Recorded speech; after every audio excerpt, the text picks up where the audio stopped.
செல்போனை சோதனை செய்து பார்த்தபோது அதில் வினுதா கோட்டா உடைமாற்றும் காட்சி பதிவாகி இருப்பது தெரிய வந்துள்ளது. இதனையடுத்து வினுதா கோட்டா மற்றும் அவரது கணவர் சந்திரபாபு ஆகியோர் சீனிவாசலு ராயுடுவை அடித்து விசாரித்தனர்.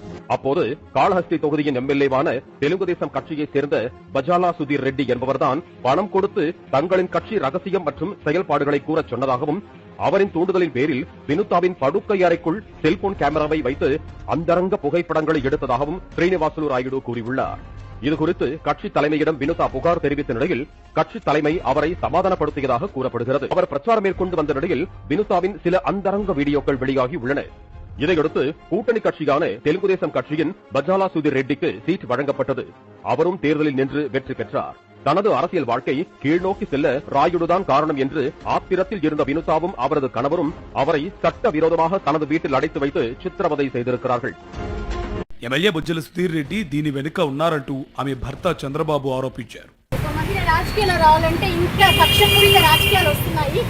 నిజ నిజాలు బయట వస్తాయి. ఖచ్చితంగా నిజ నిజాలు బయట వస్తాయి. ఎవరమ్మ కారణం ఉన్నారు వెనకాల? శ్రీకాళహస్తి నియోజకవర్గం టీడీపీ ఎమ్మెల్యే బొజ్జల సుధీర్ రెడ్డి వర్గీయులకు తమ రహస్యాలు కార్యకలాపాలను చేరవేయడంతో పాటు కొన్ని వీడియోలను చిత్రీకరించడంలో జూన్ 21న శ్రీనివాసులను హెచ్చరించినట్లు ప్రధాన నిందితులు పోలీసులకు వాంగ్మూలం ఇచ్చినట్టు చెన్నై పోలీసులు ఒక ప్రకటనలో తెలిపారు.